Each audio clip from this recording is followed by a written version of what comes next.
예, 이 시간 우리에게 주시는 하나님의 말씀을 함께 나누도록 하겠습니다. 베드로전서 5장 10절에서 14절까지 말씀입니다. 베드로전서 5장 10절에서 14절까지 말씀.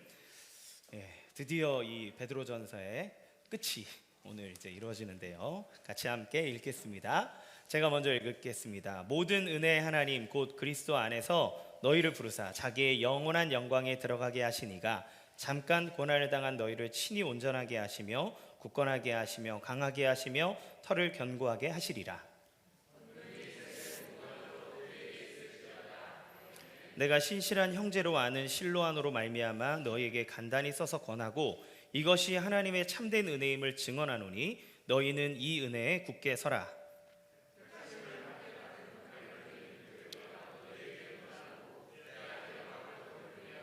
다 같이 너희는 사랑의 입맞춤으로 서로 문안하라. 그리스도 안에 있는 너희 모든 이에게 평강이 있을지어다. 아멘.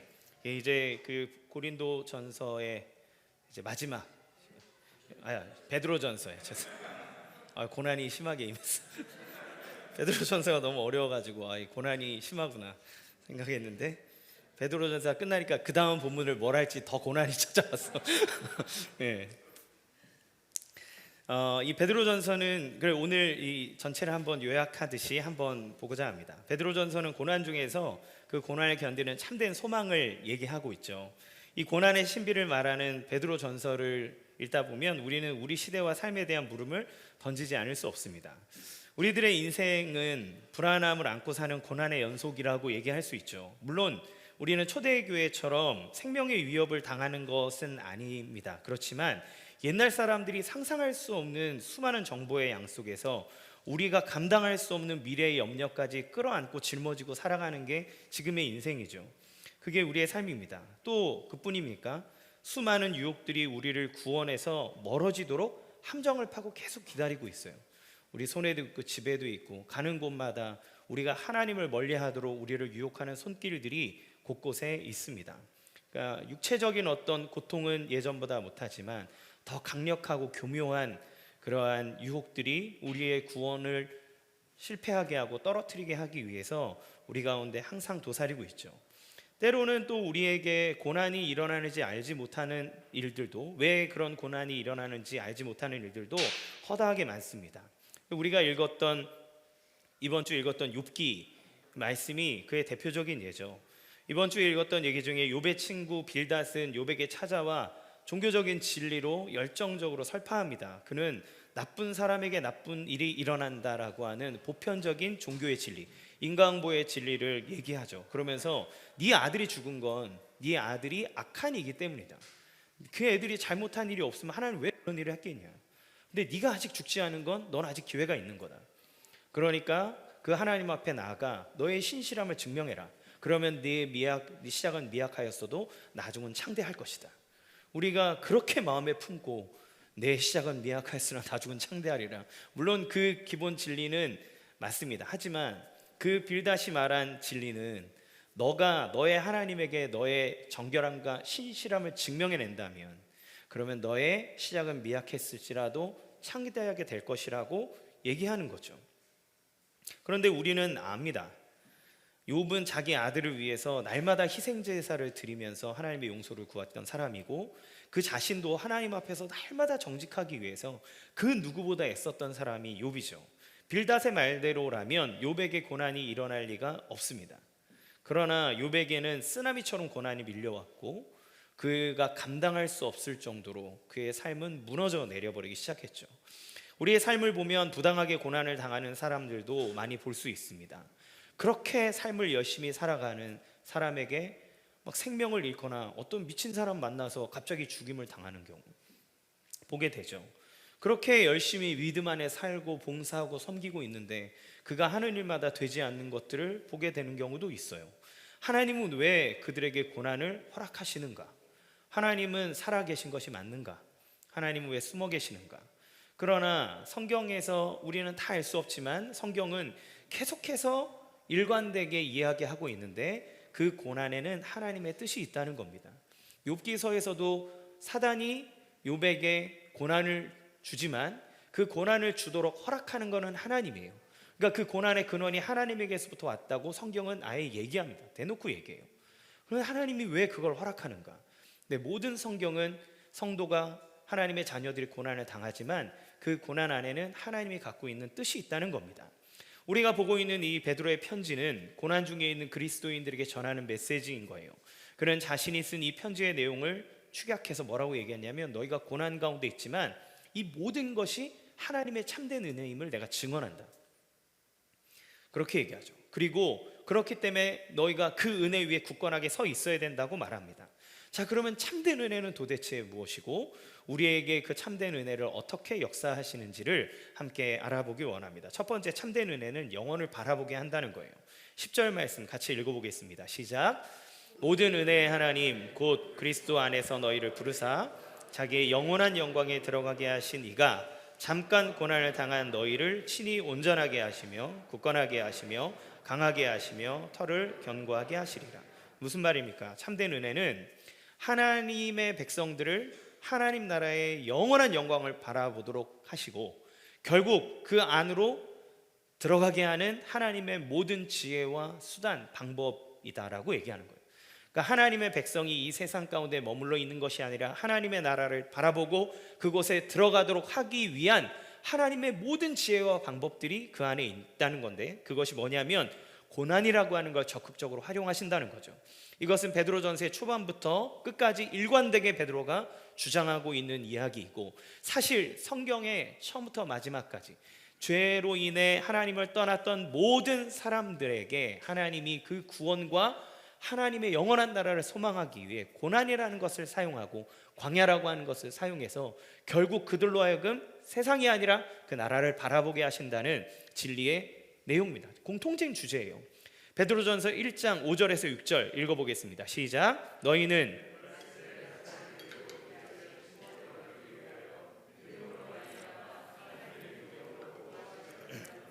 그러므로 너희가 이제 여러 가지 시험으로 말미암아 잠깐 근심하게 되지 않을 수 없으나 오히려 크게 기뻐하는도다.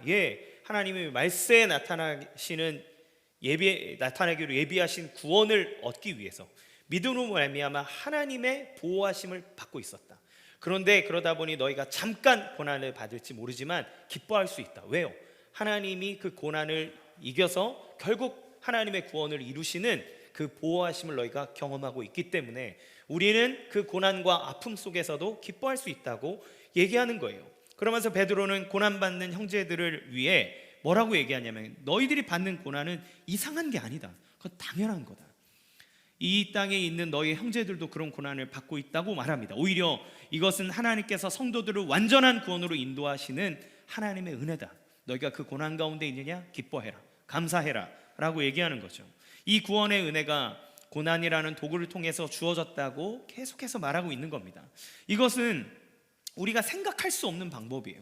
구원의 은혜를 준다면 축복하고 잘되게 하고 해야 될 것 같은데 하나님은 고난을 쓴다는 거죠. 그런데 그 상상할 수 없는 지혜로운 방법은 천사들도 궁금한 것이다 라고 얘기합니다. 베드로전서 1장 12절 시작. 이 섬긴 바가 자기를 위한 것이 아니고 너희를 위한 것임이 계시로 알게 되었으니 이것은 하늘로부터 보내신 성령을 힘입어 복음을 전하는 자들로 이제 너희에게 알린 것이요 천사들도 살펴보기를 원하는 것이다. 우리를 구원하시는 그 하나님의 지혜와 끝까지 성도를 이끌어 가시는 그 하나님의 방법이 너무나 놀랍기 때문에 천사도 그걸 궁금해한다는 거예요. 특별히 고난은 어떤 유익이 있기에 하나님이 이 고난을 사용하셔서 우리의 구원을 보호하시고 우리를 더 단단하게 하시는가?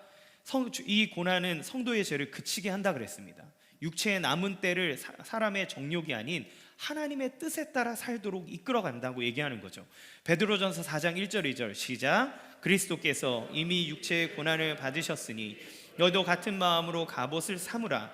이는 육체의 고난을 받은 자는 죄를 그쳤음이니 그 후로는 다시 사람의 정욕을 따르지 않고 하나님의 뜻을 따라 육체의 남은 때를 살게 하려 함이라. 어떻게 이 고난이 죄를 그치게 하고 육체의 남은 때를 위해서 살게 할 수 있는가? 그것은 하나님이 고난이라고 하는 것을 우리에게 주심으로 사람이 이 땅이 아닌 하나님이 예비하신 곳을 바라보게 하시는 거예요. 종말과 영원에 대한 인식을 더 구체화시켜 주기 때문에 그렇다는 겁니다.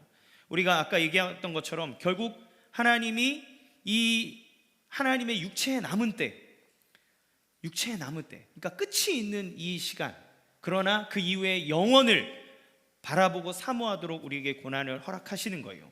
그리스도를 믿는 성도들은 영원을 바라봅니다. 그리고 그 영원한 때를 위해 하나님의 심판이 반드시 있을 것인데, 성도들은 그 심판의 때를 그리스도의 은혜로 말미암아 구원을 얻었으므로 그 심판의 영원한 형벌과 고난을 거치는 것이 아니라 오히려 이 잠깐의 고난을 이겨낼 소망을 가지게 되었다라고 말하는 거죠. 그래서 자기 자신만을 사랑하며 살아가는 우리에게 하나님을 사랑하는 동력을 주고, 그리고 이 땅에서 고난과 어려움이 있다 할지라도 선한 일을 하려고 하는 동력이 생기게 되고, 그 믿음을 가지고서 성도에게, 남편에게, 아내에게, 또 우리의 자녀들에게 겸손할 수 있는 동력과 힘을 얻게 되는 겁니다.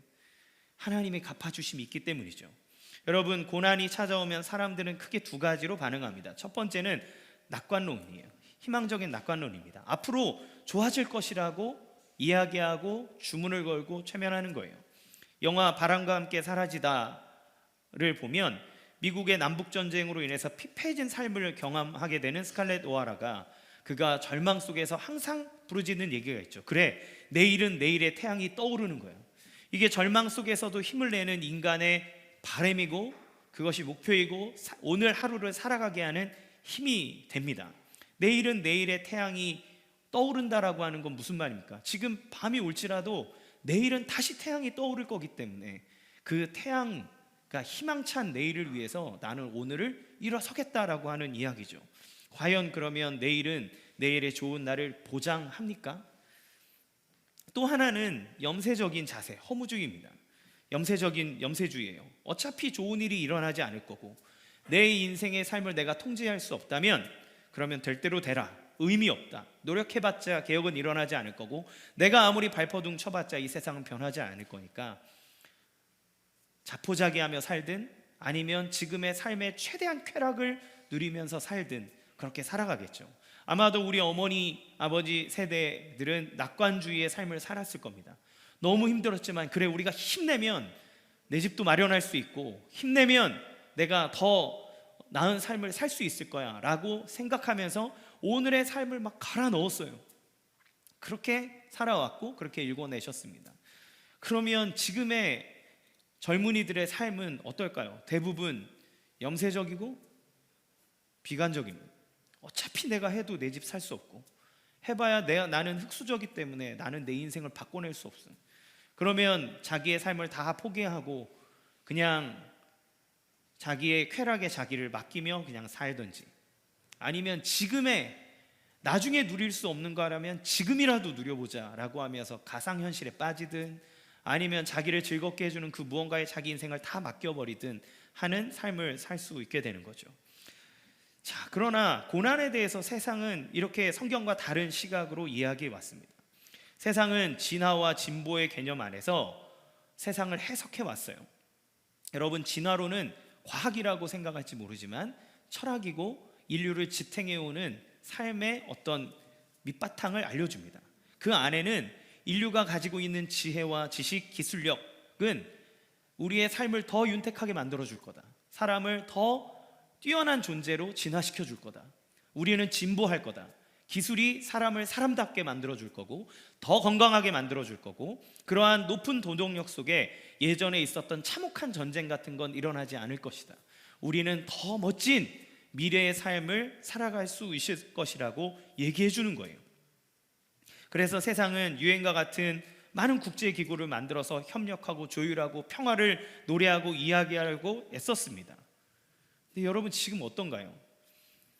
앞으로 어떻게든 괜찮아질 것이라고 하는 미래에 대한 낙관론은 지금 우리를 움직이지 못하게 합니다. 왜냐하면 정말 현실은 좋아진다고 느끼는 사람은 거의 없기 때문에 그래요.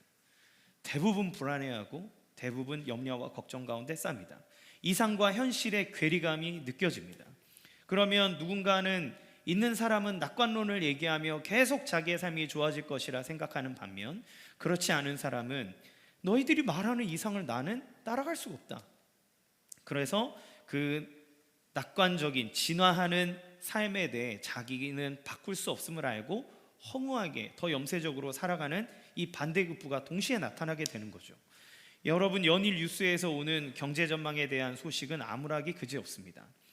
민족주의가 더 강화되어서 강대국들도 자국의 이익을 최우선순위로 삼는 시대를 살아가고 있어요. 심지어 전 세계를 움직일 만한 전쟁의 조짐과 소식들은 계속돼서 꿈틀거리고 있습니다. 우리는 우리 시대에 지금 이 자리에 폭탄이 터지지 않아서 그렇지 멀지 않은 곳에서는 지금도 끝없이 폭탄이 터지고 있고, 온 세계는 그곳에 무기를 들이대고 이 전쟁이 확산되지 않기를, 그것이 우리의 경제에 치명적인 위기를 주지 않기를 애쓰고 있습니다. 너무 큰 강대국 중에 하나였던 영국은 지금 경제적으로 수많은 세계에 타격을 주고 있고, 또 우리 옆에 있는 이 큰 나라는 한 사람의 독재가 거의 기정사실화되면서 그들의 나라의 민족주의를 더 굳건하게 하기 위해 전쟁의 카드를 계속 만지작 거리고 있어요. 여러분, 우리나라가 지금 아무 일들이 없다 그래서 내일에 아무 일이 없다고 누가 장담할 수 있겠습니까? 이 상황에서 누가 희망이 있다, 낙관적이라고 말할 수 있겠습니까? 그 지도자 중에 하나가 잠깐 미치면, 그러면 핵이라고 하는 버튼을 눌러버리면, 그러면 순간 쌓아왔던 모든 것들이 다 무너져 버릴 텐데, 그것을 우리가 어떻게 당연히 내일은 다 좋을 거라고 낙관할 수 있겠습니까? 성경은 이렇게 고난으로 가득한 세상 속에서 진정으로 행복과 소망을 가지고 살아가는 길은 어디에 있는지를 물어보면 때, 세상은 낙관론을 가지고 희망을 품고 살아가고 말하고, 염세주의는 고난을 외면하고 그냥 너가 그것에 대해서 무감각하게 살면 된다고 말합니다. 하지만 성경은 고난에 대해서 상당히 구체적이고 분명하게 얘기해줘요. 뭐라고 얘기합니까? 현실을 깨닫고 직시하라고 얘기합니다. 절대 성경은 현실을 부정하라고 말하지 않습니다. 현실을 직시한다는 것은 무엇입니까? 너에게 고통이 있냐, 슬픔이 있냐, 아픔이 있냐, 그렇다면 그것에 대해서 슬픔을 느끼고 분노하고 아파라고 얘기하는 거예요. 그게 맞는 거죠. 내가 상처 입어서 아픈데 이건 괜찮은 거야, 아물 거야, 괜찮을 거야 말하면 괜찮아집니까? 아니요. 아픔을 느끼고 그 아픔에 대해 반응해야죠. 치료를 하러 가야죠. 이건 괜찮아질 거야, 괜찮아질 거야라고 100번 거울 앞에 가서 얘기한들 그 병이 없어집니까? 그 고난과 아픔이 없어집니까? 아니요. 잠깐 괜찮아질지는 모르지만 그건 여전히 우리 가운데 있는 거예요. 그러나 성경은 그 아픔에 대해서 분노하고 슬퍼하고 그 아픔을 받아들이되, 그러나 그것에 머물지 말고 그것을 더 아름답게 만들어주시고 그 아픔을 바꾸어주시는 더 깊은 소망이 있으니 그 소망을 가지고 나가라고 말합니다. 그 깊은 소망은 현세가 아니라 내세, 즉 영원한 하나님 나라에 대한 구원의 약속에 있는 거죠. N.T. 라이트라고 하는 분은 소망이 현재의 하나님의 미래를 상상하는 것이라고 말을 했어요.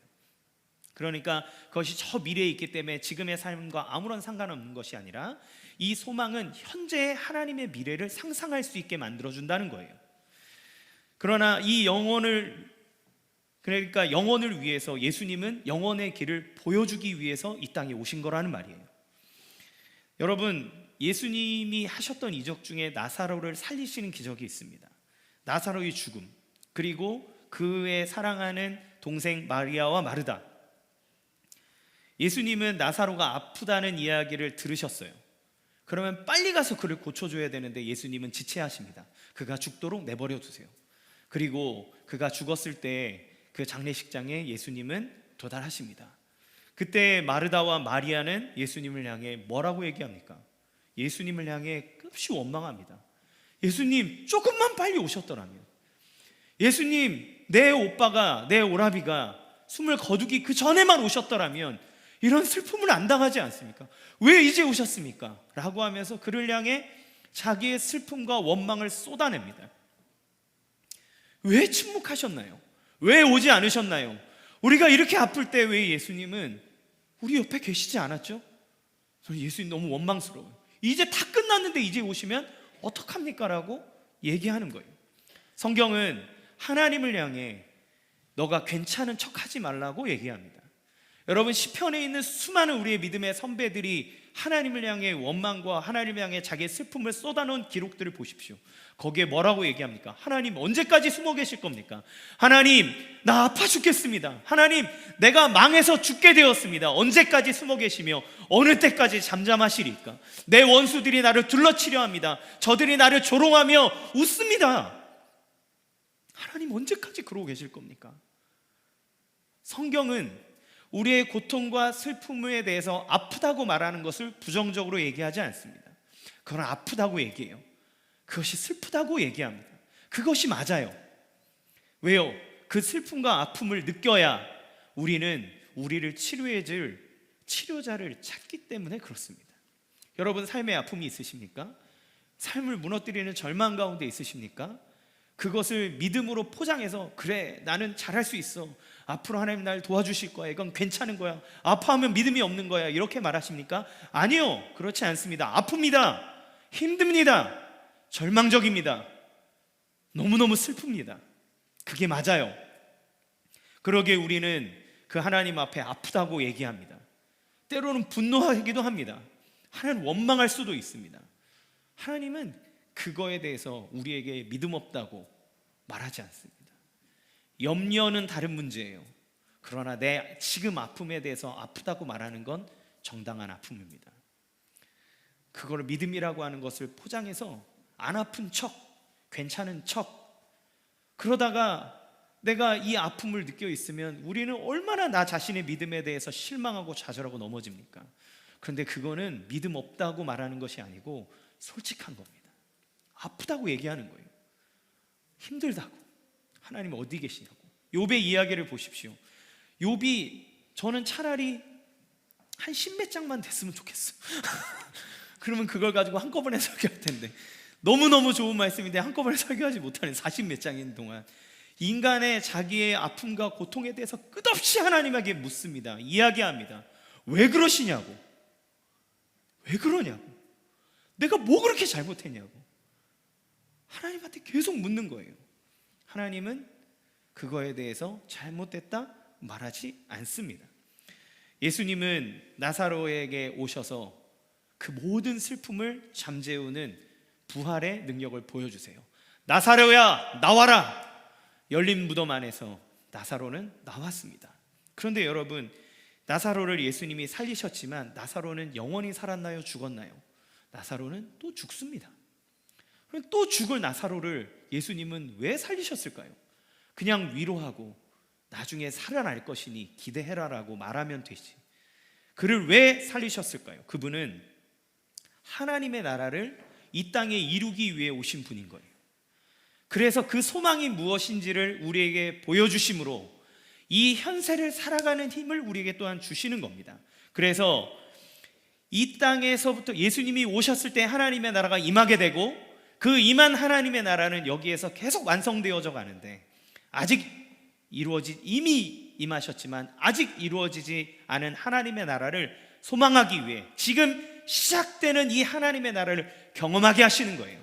비록 고통과 아픔과 슬픔이 있을지라도 우리를 다시 한번 부활하고 일어나게 하는 하나님의 능력이 있음을 예수님이 이곳에서 보여주시기에, 그래서 우리는 여기서 끝나는 것이 아니라 이미 당신이 이루실 완성될 하나님의 나라를 더 사모하게 하시는 겁니다.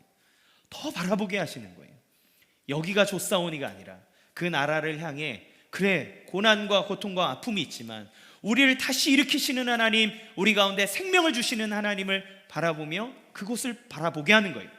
이곳에 이미 임하신 하나님의 나라, 그러나 완성될 나라를 더 굳건하게 바라보게 하시기 위해서 여기에서 하나님의 나라를 경험하게 하는 겁니다. 그래서 여러분, 하나님의 나라는 미래에 완성되어질 것이지만 여기 이미 임하신 거예요. 우리가 믿음을 갖고 살아갈 때 하나님은 우리로 하여금 하나님의 나라의 영광과 은혜를 누리도록 하신다는 겁니다. 미리 맛보고 경험할 수 있도록 하시는 거예요. 그래서 우리로 하여금 그 미래에 대한, 넷에 대한 소망을 갖게 하심으로 지금의 고난을 이기게 하십니다. 미국의 노예제도를 연구하는 한 역사가는 미국의 흑인 노예들에게 만약에 진보의 신념이 있었다고 말할 수 없다는 거예요. 그러니까 우리가 점점 좋아질 거라서 앞으로 세상이 더 좋아지면 우리가 괜찮아지겠지라고 하는 믿음이 있지 않았다는 겁니다. 그들이 이 노예 시대라고 하는 정말 참혹한 시대를 견딜 수 있었던 힘은 진보와 진화에 대한 신념이 아니라 정의에 대한 신념이라는 거예요.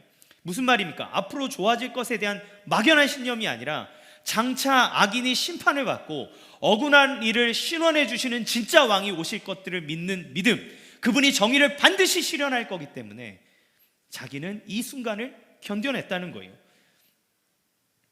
무슨 말입니까? 고난을 이기는 희망에 필요한 것은 진보와 진화에 대한 신념이 아니라 정의의 신념이라는 것. 팀 켈러 목사님이 쓴 답이 되는 기독교라고 하는 책에서 20세기의 중엽에 있는 보스턴 대학교의 흑인학자 하워드 셔먼의 이야기를 빌려서 그가 이 부분을 이야기합니다. 하워드 셔먼 박사는 흑인 영가에 대해서 강연을 했는데, 흑인 영가 아시죠? 여러분, 흑인들이 갖고 있는 그 음악성은 아무 데서나 막 노래를 막 하는 거잖아요. 근데 그들이 그 고난의 시기를 이겨냈던 노래들은, 흑인 영가들은 다 하나님의 나라를 향해 있다는 거예요. 하나님의 나라, 모든 불의가 바로잡힐 최후의 심판에 대한 하나님에 대한 믿음, 그것을 노래하고 있다는 겁니다. 또 인간이 죄인이라는 믿음, 사랑하는 이들과 다시 만나 영원히 함께할 것이라는 믿음이 그 영가 안에 포함되어 있고, 그들은 그 노래를 부르면서 그 고난의 시기들을 이겨나가는 거예요. 그러면 그 믿음은 무엇입니까? 불멸성, 그러니까 영원한 것에 대한 믿음이 그들에게 있었고, 그 영원한 것은 하나님, 불멸하시는 영원하시는 하나님이 존재하기 때문에 가능했고, 그렇기 때문에 그 하나님이 계시기에 그들은 자기의 고통과 아픔의 문제를 그분에게 의탁할 수 있었다는 거예요. 그래서 그들이 희망 중에서도, 고난 중에 있으면서도, 절망 중에 있으면서도 당당하고 의연하게 살아가는 법을 알 수 있었고, 모든 희망을 이 산산이 무너지는 그 현실 속에서도 현실을 똑바로 직시할 수 있는 법을 배울 수 있었고, 그런 현실을 원재료로 삼아 모든 잔혹한 환경조차도 무너뜨릴 수 없는 참된 소망을 빚어내는 법을 가르쳐줬다, 알게 되었다라고 하워드 셔먼 박사가 얘기한다고 합니다. 그리스도 예수를 믿는 자에게 부어주시는 은혜는 고난은 영원을 바라보게 하고, 그 영원을 바라보게 하는데 하나님이 이루시는 심판을 더 쉽게 견디게 하기 위해 하나님은 하나님 백성들에게 고난을 허락하시고, 그 고난 중에서 그 미래를 바라보기 때문에 그 미래를 이루기 위한 하나님의 나라가 지금 임했음을 알고, 오늘 하루의 선물에 최선을 다하며 하나님의 그 영광스러움을 향해 달려가는 것이 성도의 삶이고 하나님이 고난을 이용하시는 방법이라는 거예요. 그래서 우리는 비록 이 땅에 발을 디디고 서 있지만 우리의 생각과 우리의 마음과 우리의 영혼은 그 하늘을 디디며 하나님의 나라가 완성되어지기를 날마다 경험하는 삶을 살아간다는 겁니다. 사랑하는 성도 여러분, 그 예수 그리스도의 은혜로 말미암아 참된 은혜 속에서 그 영원하신 하나님의 나라를 바라보기를 주님의 이름으로 축원합니다. 두 번째, 참된 은혜는 실패한 자를 성장하게 하신다는 거예요. 자, 우리에게 가지고 있는 문제가 뭡니까? 그래요, 하나님 나라를 향해 가고 고난을 통해서 우리가 연단받는 것 알겠습니다. 그런데 우리가 하나님의 은혜를 받아 하나님의 나라를 향해 막 달려가더라도 문제는 이 땅에서 날마다 실패하고 좌절하고 넘어지는 우리의 연약한 모습이 문제라는 거예요. 세상의 종교는 우리에게 원하는 수준, 야, 너의 신은 이만큼을 원해, 여기까지 와, 그러면 구원해 줄게, 요 정도 하면 내가 너의 소원을 들어줄게 라고 말을 합니다. 근데 우리 중에 누가 그 신이 원하는 경지에 올라갈 수 있습니까? 신이라고 하는 존재는 초월적인 존재인데 유한한 인간이 어떻게 그 초월한 신의 기준을 맞출 수 있단 말입니까? 그건 그럴싸해 보지만 불가능한 미션인 거예요. 그런 삶은 사실 전혀 소망을 볼 수가 없습니다. 여러분, 신과 함께라고 하는 영화에 보면 그 주인공이 나올 때 귀인이 나타났다 얘기를 해요. 100년에 하나 나올까 말까 한 귀인.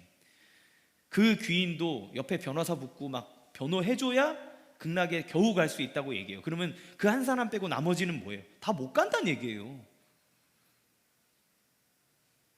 그들은 그들의 이야기로 극락은 아무도 갈 수 없다고 사실 말해주고 있습니다. 어떻게 우리가 구원을, 하나님의 은혜를 실패하는 인생 중에 나갈 수 있을까요? 하나님은 사랑하는 자녀들에게 그리스도 안에서 너의 모든 것들을 다 해결하사 너를 성장시켜 주시고 끝없이 지키시고 보호하시며 기회를 주신다고 얘기합니다. 이 말씀을 전하는 베드로가 어떤 사람입니까? 그는 계속된 실패 속에서 예수님의 은혜를 입은 사람이에요. 예수님은 베드로를 향해서 이렇게 말씀하셨습니다. 누가복음 22장 31절 32절 같이 읽겠습니다. 시작. 시몬아 시몬아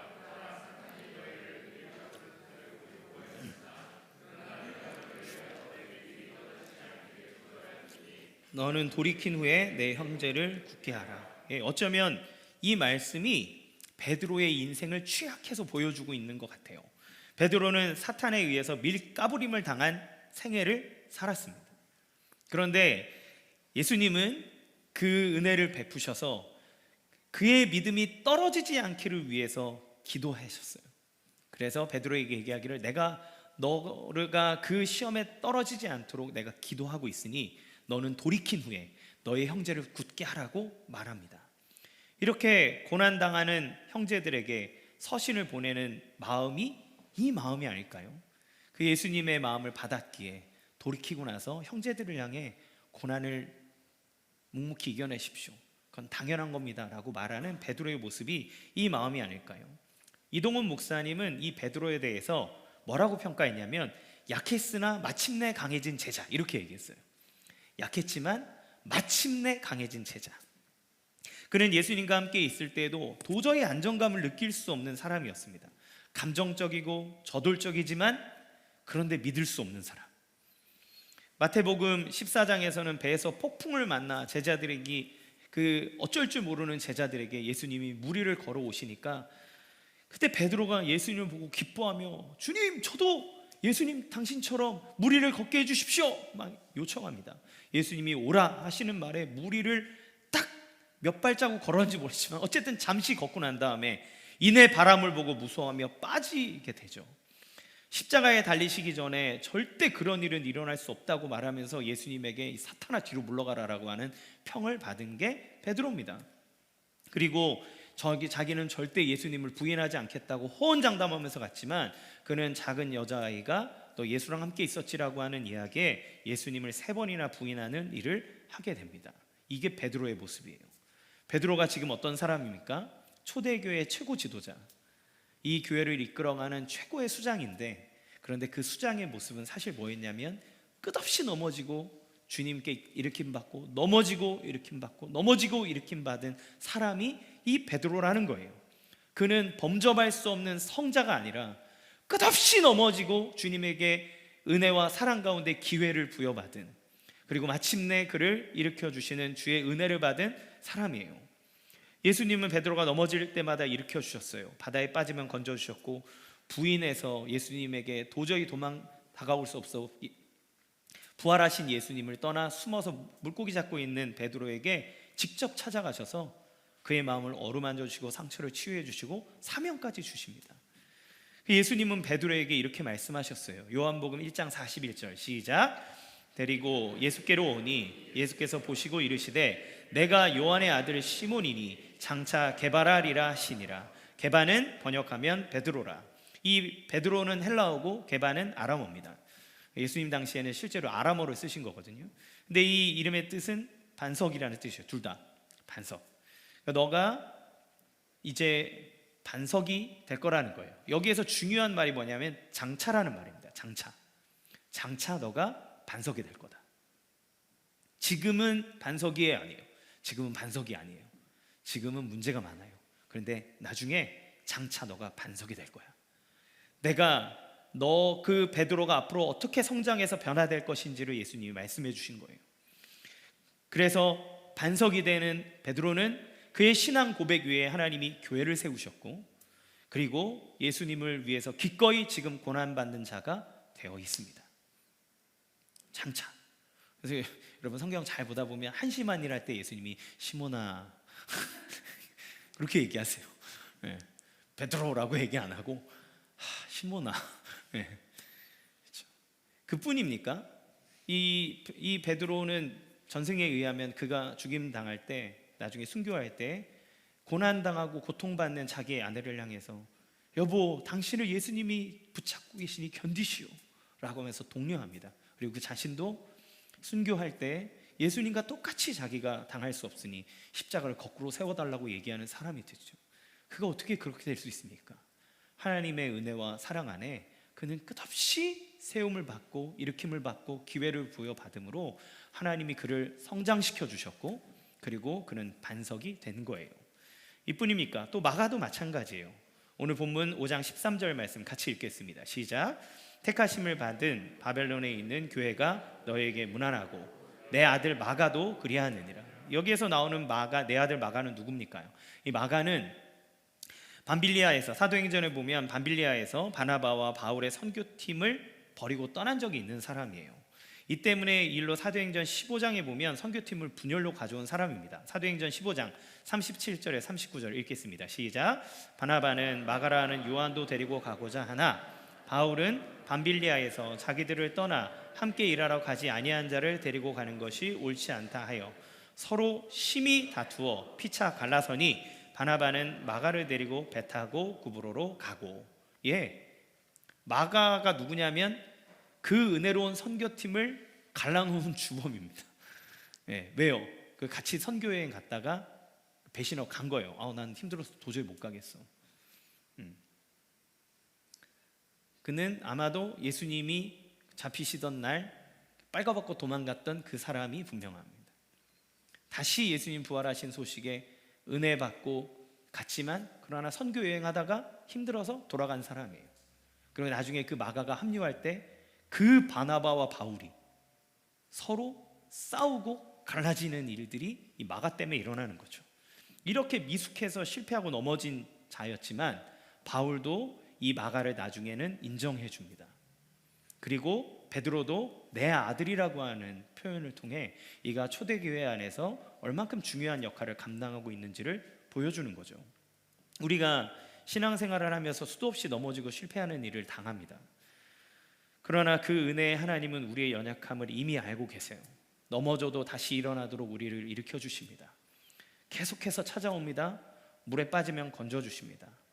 여러분 신앙생활하면서 여러분의 믿음 의지하고, 그래 나 이제 잘할 수 있어, 하나님 이렇게 은혜 크게 부으셨는데 내가 배신 때릴 수 없지 라고 얘기했다가 조그만한 일에 넘어지고 좌절하고 실패하는 일들 많이 경험하지 않습니까? 그런데 그럴 때마다 마귀는 그거 봐, 너는 안 돼, 너는 하나님을 믿을 자격이 없어, 예수님이 너를 위해 죽으셨다며, 근데 너는 그것밖에 안 되냐? 라고 하면서 우리를 밀가부르듯 해서 좌절과 절망과 하나님을 보지 못하도록, 하나님께 숨도록 만들어 버리지만, 그때마다 주님은 우리에게 찾아오셔서 내가 너와 함께한다, 왜 의심했니? 내가 잡아줄게, 일어나 하고 우리를 계속해서 일으켜 주시는 거죠. 우리가 이런 실패를 경험할수록, 고난 중에, 어려움 중에 우리를 실패를 경험하고 주님의 건져주심을 은혜를 얻게 된다면 우리는 우리 또한 베드로처럼 다른 형제를 굳건하게 하는 은혜의 통로가 될 수 있다는 것을 성경을 통해서 알 수 있습니다. 여러분 아프고 힘드셨습니까? 넘어졌습니까? 주님이 우리를 다시 일으키시는 그 손을 잡으십시오. 다시 일어서십시오. 그리고 또 넘어지셨습니까? 그러면 또 베푸시는 그 은혜의 보좌 앞에 나아가 그 은혜를 붙잡고 일어서십시오. 그리고 그 돌이킴을 받고 난 여러분의 그 은혜를 지금도 넘어지고 쓰러져서 낭망해 있는 형제에게 찾아가 일으켜 주십시오. 그를 굳게 하십시오. 하나님의 은혜가 여러분을 통해서 흘러가게 될 줄로 믿습니다. 세 번째는, 참된 은혜는 우리의 구원자이신 그리스도를 바라보게 합니다. 베드로전서 1장 3절에서 4절 같이 읽겠습니다. 시작. 우리 주 예수 그리스도의 아버지 하나님을 찬송하리로다. 그의 많으신 긍휼대로 예수 그리스도를 죽은 자 가운데서 부활하게 하심으로 말미암아 우리를 거듭나게 하사 산 소망이 있게 하시며 썩지 않고 더럽지 않고 쇠하지 아니하는 유업을 있게 하시나니 곧 너희를 위하여 하늘에 간직하신 것이라. 우리가 영혼을 바라보며 실패를 딛고 일어설 수 있는 근거는 무엇입니까? 그거는 예수 그리스도예요. 예수 그리스도가 없다면 우리는 그 하나님의 나라를 소망하고 바라볼 수도 없고, 그리고 실패해도 일어날 수 있는 힘과 동력을 가질 수가 없습니다. 왜요? 예수님은 십자가상에서 다 이루셨다고 선언하셨기 때문에 우리가 그걸 할 수 있는 거예요. 테텔레스타이, 모든 것을 다 지불했다라고 말씀하셨기 때문이에요. 우리가 가진 죄의 값을 예수님이 죽음으로 다 지불하셨다는 뜻이죠.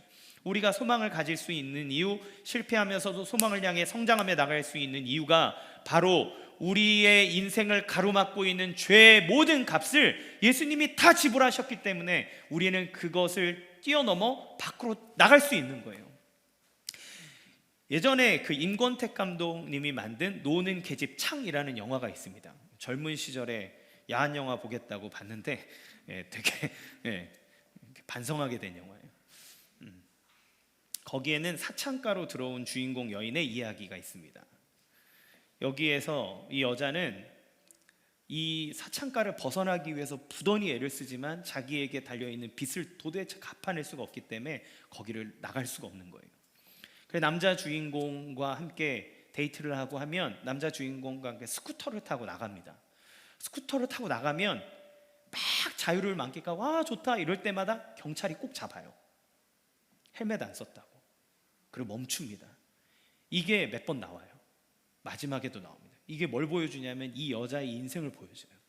자기의 꿈을 향해 마음껏 자유하면서 달리고 싶은데 인생이 가로막아요.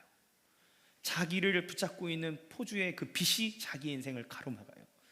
이 더럽고 추악한 곳을 빠져나가고 싶은데 자기의 힘으로는 그걸 갚아낼 능력이 없어요. 아무리 몸을 팔고 벌어내도 그 값을 갚을 수 없는 거예요. 그래서 이러고 가면 잡아요. 우리의 인생이 어떻습니까? 우리의 삶이 죄의 값을 치러내지 못하면 그 죄의 값이 우리의 인생을 가로막는 거예요.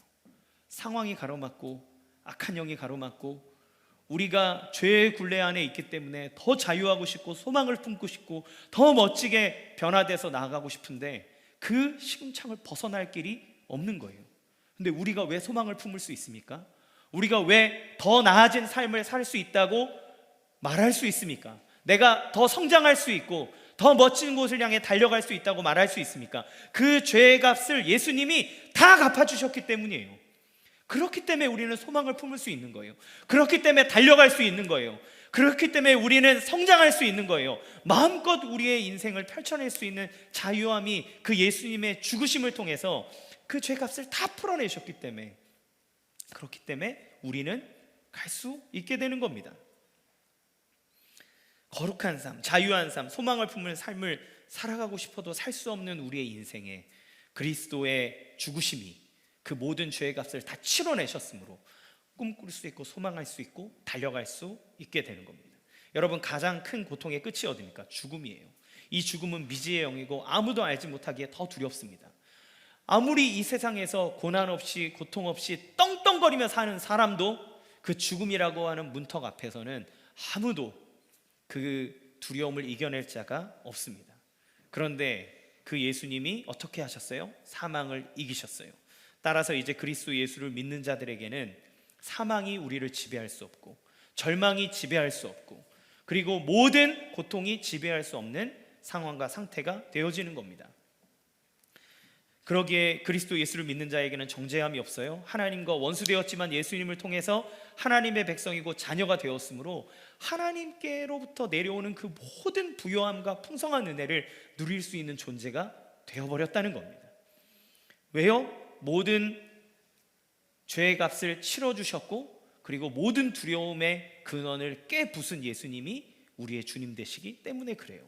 그래서 오늘 본문에 이 고난을 당하게 할 뿐만 아니라 고난을 통과하게 하고 고난을 통해서 하나님의 나라와 은혜를 소망 가운데 갈 수 있도록 하는 이것이 참된 은혜라고 말하는 겁니다. 그러면 여러분, 참된 은혜가 있으면 거짓 은혜도 있겠죠. 거짓 은혜는 뭡니까? 바로 나의 행위를 통해서 증명하고 얻어내야 되는 은혜입니다. 참된 은혜는 우리의 구원자이신 예수 그리스도를 바라보게 하고 그분의 구원을 받아들이게 합니다. 거짓 구원은 아직 부족하다, 네가 뭔가 더 해야 한다, 너는 하나님에게 인정받기 위해서 너 자신을 증명해야 된다고 얘기를 하는 거예요. 그래서 교만하게 하고 천국을 고행을 통해서 얻어내야 되는 삶을 살게 하는 거죠. 참된 은혜는 우리를 향하신 하나님의 사랑, 나를 위해서 하늘의 보좌를 버리고 내려오신 예수님의 사랑을 깨닫고 인정하게 하고 그 사랑을 받아들이게 하지만, 거짓 은혜는 그 사랑이 나에게 있을 리가 없다고 생각하게 합니다. 어떻게든 절대자의 눈에 들도록 나 자신을 채찍질합니다. 그래서 더 많이 헌금하고 더 많이 봉사하고 더 많이 새벽 기도하고, 그래서 하나님의 눈에 들어야, 그래야 내가 이 복을 받을 수 있다고 속입니다. 그래서 섬기고 헌금도 하고 기도도 하고 하는데 늘 불안하고 늘 부요하지 못하고 얽매여 있고 그렇게 살아가는 거죠. 참 은혜는 하나님의 나라를 위해 세상과 싸우고 마귀를 대적하라고 말합니다. 그래서 베드로 사도도 우는 사자같이 너희를 삼키려고 하는 그 마귀를 대적하라고 말하죠. 너의 대장 되신 예수가 이겼으니 그 승리에 동참하라는 말입니다. 거짓 은혜는 뭐라고 얘기합니까? 너가 이 땅에서 잘 먹고 잘 살면 그걸로 족한 거 아니냐, 그걸 구해라, 그게 은혜다. 여기가 좋사오니 더 이상 하나님의 나라가 아니라 이 세상에, 그거는 나중에 일어날 거 생각하지 말고 지금 누릴 거 생각하라고 우리에게 유혹하는 거죠. 예수님은 기도를 가르치면서 나라가 임하시오며 뜻이 하늘에서 이루어진 것 같이 땅에서도 이루어지리다 라고 말씀하셨어요. 무슨 말입니까? 하나님의 나라가 예수님이 오셨을 때 이미 임하셨는데, 그 하나님의 나라가 임했다는 건 하나님의 통치가 임한 것 아닙니까? 그러면 반드시 충돌이 생겨요. 왜요? 이 땅을 다스리고 이 땅을 좌지우지하려고 하는 악한 세력이 있기 때문에. 그러므로 기독교 신앙은 싸우는 신앙입니다. 가만히 평화롭고 그냥 앉아서 받아먹는 신앙이 아니라 하나님이 이루시는 그 영적 전쟁에 동참하여 그 승리를 경험하도록 하는 것이 기독교의 신앙이에요. 주의 나라를, 이 기도를 가르쳐 주셨다는 것은 우리로 하여금 주의 나라를 위해 싸우도록, 그 전쟁에 승리하는 전쟁에 동참하도록 우리를 불러주셨다는 겁니다. 그렇기 때문에 참 은혜 가운데 사람은 예수님을 의지함으로 자신의 연약함에 좌절하지 않습니다. 그리고 너무 큰 은혜를 받았다는 걸 알기 때문에 세상에 만족하고 안주하지 않습니다. 더 큰 것을 향해 나아갑니다. 우리에게 주신 것이 얼마나 더 큰 것인지를 알기 때문에 이 땅에 방종하며 살 수 없는 거예요. 오히려 소중히 여기고 여기에서 하나님이 임하신 하나님의 나라를 예수님이 보여주셨으니 이 하나님의 나라를 이루기 위해 더 정결하게 거룩하게 열심을 내어 삶을 살아가는 겁니다. 그러니까 베드로는 그곳에 앉아있는 수많은 젊은 여자들, 아내들, 노예들, 사환들, 이런 사람들에게 복음의 메시지 안에서 너는 고귀하다, 너는 존귀하다, 그러니 이 땅의 삶에 슬픔이 있을지라도 더 겸손으로 섬겨라, 세상 주관자들이 말하는 권력에 순종해라, 왜냐하면 하나님이 갚아주실 때가 있기 때문에 너는 믿음의 싸움을 싸워 이겨라 라고 우리에게 얘기할 수 있는 거죠. 그리고 마지막으로 이 참된 은혜는 예수님 안에서 내가 얼마나 소중한 존재인지를 알게 하십니다.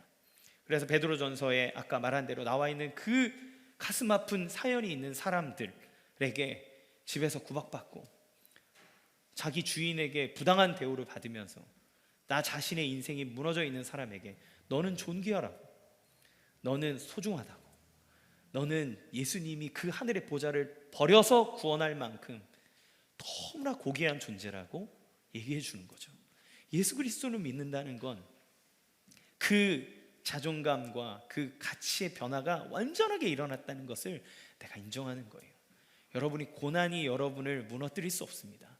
고난이 우리의 자존감을 내리깔 수 없습니다. 세상의 사람들이 뭐라 해도 그 예수님, 왕 대신 예수님이 우리를 인정해 주시기 때문에 우리는 그 안에서 참된 평안을 누릴 수 있게 되어지는 거죠.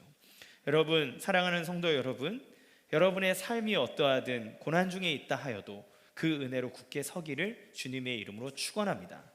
날마다 우리에게 구원의 은혜를 베푸셔서 우리를 새롭게 하시는 주님, 연약한 우리가 넘어지더라도 다시 일으켜 주셔서 우리를 거룩하게 이끌어 주시는 주님, 고난 중에도 그 하나님의 나라를 소망하게 함으로 절대로 그 구원에 떨어지지 아니하도록 우리를 끝까지 붙들어 주신 그 주님 안에서 매일의 삶을 의미 있게 풍성하게, 그 하나님의 이미 임하신 하나님의 나라를 이루는 승리의 싸움을 살아가는 여러분 되시기를 주님의 이름으로 간절히 축원합니다. 이 믿음과 함께 이 은혜와 함께 풍성함을 누리시기를 간절히 바랍니다. 우리 이 시간 함께 찬양합시다. 주는 완전합니다. 주여 우린 연약합니다. 우린 오늘을 힘겨워합니다. 주 뜻 이루며 살기엔 부족합니다. 주님 우린 연약합니다. 주여 우린 넘어집니다. 오늘 하루 또 실수합니다. 주의 긍휼을 구하는 죄인입니다. 그러기에 우리는 주님만 바라봅니다.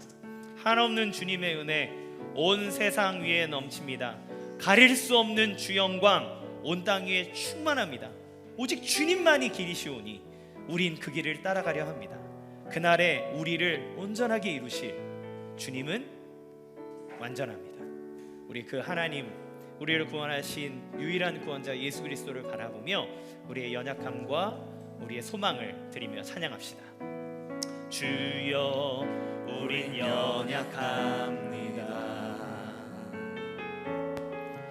우린 오늘을 힘겨워합니다.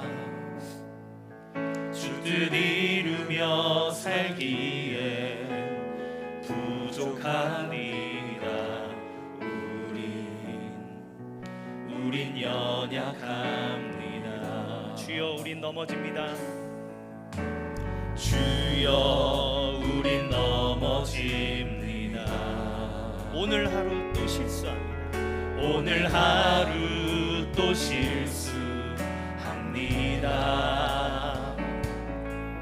주의 긍휼을 구하는 죄인입니다. 우리 주만 바라봅니다. 한없는 주님의 은혜, 한없는 주님의 은혜 온 세상 위에 넘칩니다. 가릴 수 없는 주 영광 온 땅 위에 충만합니다. 주님만 이 길이 오니 우린 그 길 따라갑니다. 그날에 우리를 이루신 주는 완전합니다. 한없는 주님의 은혜, 한없는 주님의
손을 얹고 기도합시다. 먼저 우리의 부족함, 우리의 아픔, 고통, 그 모든 것들 주님 앞에 아뢰어 드립시다. 성경은 연약함을 가리라고 말하지 않습니다. 고통과 슬픔을 없는 척하라고 말하지 않습니다. 있는 그대로 하나님 앞에 고백하라고 얘기합니다. 왜냐하면 그분이 우리의 아픔과 고통과 연약함을 받아주실 수 있는 분이기 때문입니다. 여러분, 주님 앞에 토로하십시오. 나의 부족함과 연약함을 울며 외치십시오. 아프다고 힘들다고 하십시오. 하나님, 부족하다고 잘 안 된다고 솔직하게 말하십시오. 그 주님은 우리의 연약함과 부족함을 책망하시는 분이 아니라 우리의 연약함을 동정하시는 분이라고 했습니다. 그러기에 은혜의 보좌 앞에 나오라고 말합니다. 은혜의 보좌는 가리는 곳이 아니라 드러내야 되는 곳입니다. 드러내야 치유할 수 있고 드러내야 해결할 수 있습니다. 우리의 마음을 주님 앞에 아뢰어 드립시다.